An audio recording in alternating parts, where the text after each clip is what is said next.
Hi, I'm Rob Wolf, Director of Communications at the Center for Court Innovation.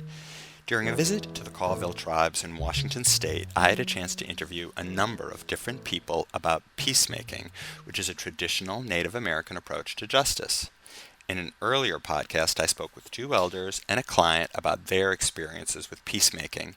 And in this podcast, I talk with Anna Francis Jack, who coordinates the program. One of the first things we talked about was the building we were sitting in, which allowed Anna to talk a bit about her tribe's history. Thanks for taking the time to talk to me. Yes, of course. Why don't you say where we are, actually? We are at the Nespers Longhouse, which is one of the very last living legend of the Nespers that went to war. And we were exiled here as my forefathers were exiled here as prisoners of war. And approximately when was that? Late 1800s. Okay. So some of the tribes refused to talk to us refused to talk to my forefathers because they have blood on their hands. Because some of the tribes here on the Colville Reservation never went to war. That's one of the intergenerational family traumas that still goes on today. And this was a war against the whites, against the government? Yes. But because of who the Chief Joseph Band of Nespers were, when they came here, they weren't quite welcome. So at one point in time, I called myself an Indian without a country, because we are still here despite all the odds. This is the only longhouse on the Colville Reservation that practices tradition. We chose our religion, we chose our language. Well, not me personally, but my family, my forefathers, my ancestors, and the ones that came before me. It's what I was born into. Why don't you tell me, how did your program get off the ground? You found some peacemakers and you trained them? You trained each other? They gave me a resolution. It authorized the creation of the Peacemaking Circle program and a list of elders. And this was from the tribal council? Yes. So I began from there, and I did a mail out, of course. I've managed to get like 15 people to inquire. We started having meetings. I went off to Green Bay to the traditional peacemaking, and I went to one of Filmer Bluehouse's presentations there. And then I came back, and then I started putting together information and sharing it with the elders, and then they would come and they would give me things. And so everybody was doing research on peacemaking. And trying to look at traditions, the traditional way of resolving conflict and dealing with criminal behavior or misbehavior. But first we had to figure out exactly what peacemaking was. Right. And then they could relate it back to their different tribes within this specific Colville Reservation. Since we're a confederation, we have 12 tribes. And as I explained earlier, it's the prayer, it's the smudging, it's the talking, healing circle, and it's the elders coming together, with the best needs of the client in mind at all times, trying to make them feel welcome, trying to make them feel equal, trying to make them feel at ease, trying to make them trust. They have to search within themselves to find that place that they can say, okay, I did this. I can be responsible. I can stand up and I can tell the elders, yes, I did this. Yes, I was wrong. And maybe initially they just might mouth it, but somewhere later on down the line, they actually start conveying it. It's not just words anymore. So just to be clear, what you had said before and what you just reiterated was that it starts, there's a prayer involved, and then there's the ceremony, the smudge ceremony if someone wants to do that, and there's a talking piece, which can be handed around, and whoever holds the talking piece then speaks. Yes. So what are the typical issues or offenses that are brought to a peacemaking circle? Peacemaking was originally formed to handle juvenile cases, but we don't have an active juvenile code. But the peacemaker was still created, so don't ask me why. But you do work with juveniles, so where do they come from? Or do you not work with juveniles? No, we work with young adults. Our very first case was a juvenile just turning 18, so you could call it a cusp. When he committed the offense, he was a juvenile.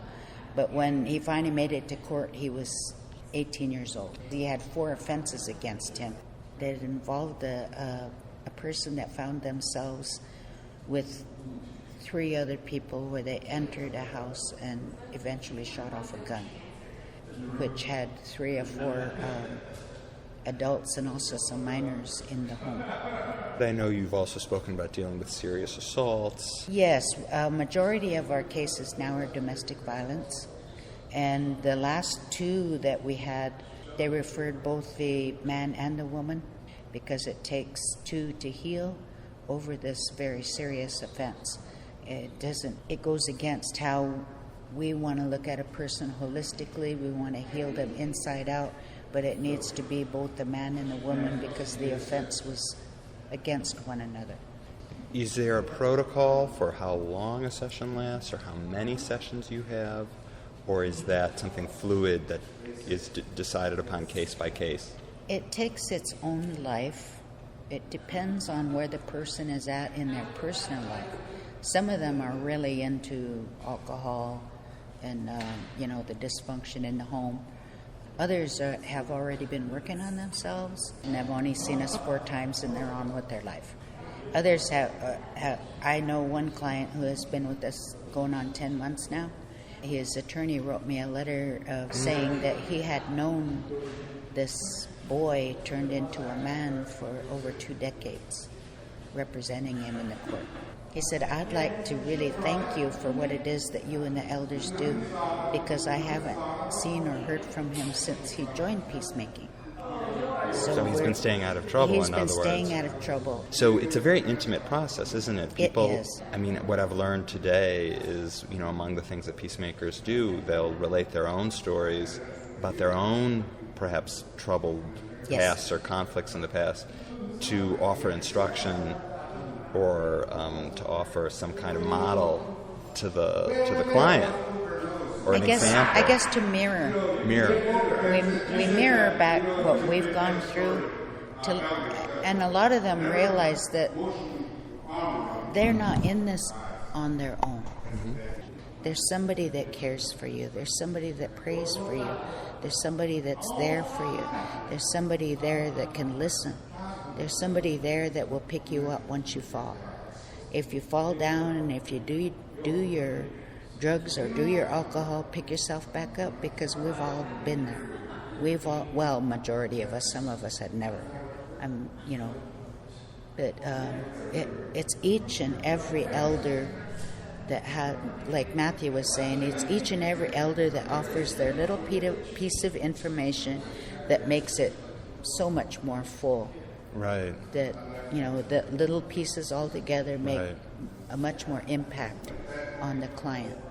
And we're not there to preach. We're not there to condemn. We're not there to judge, which is their biggest fear. I consider each one of them a success when they walk through that door, because they've overcome all their fears and all their self-judgment, all their put-downs in their head and all their old tapes, and they say, I'm going to try it anyway.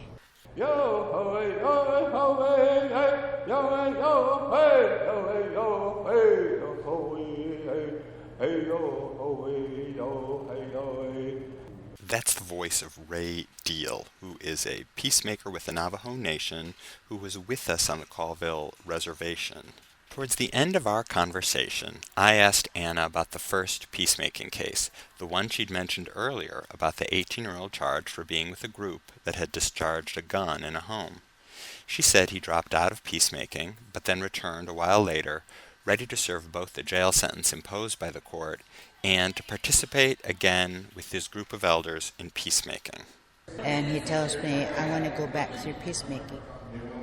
I told him, well, you can't ask me. He said, why not? I said, because it's the elders you have to ask forgiveness for. I said, because they were there for you, but I didn't tell him I had already asked him, and that's what they told me to ask him. That's good. Right. And so is he in now? Is he Yes, back? he's in now, and he's about ready to graduate. He's taking care of everything now, and he's getting married his significant others coming to his sessions, and she was even sitting in my office Tuesday. It seems like she said he was in jail doing his time. Oh, doing time that he had owed previously. Yeah. So he's tying taking up care of his business and clearing his path, which is what we asked him to do. You need to clear your path. If you're going to be starting on a road with a significant other and you're getting married, it needs to be clear.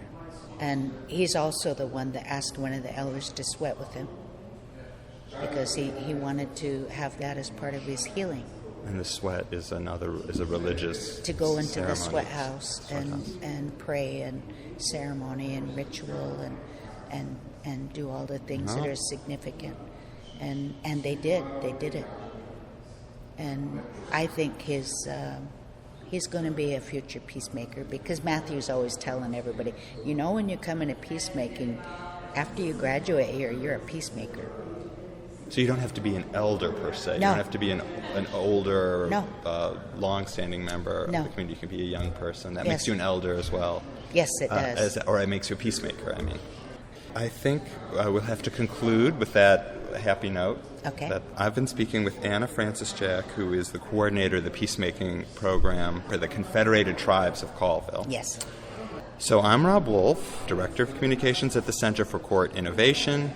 To find out more about peacemaking and the Center for Court Innovation, please visit our website at www.courtinnovation.org.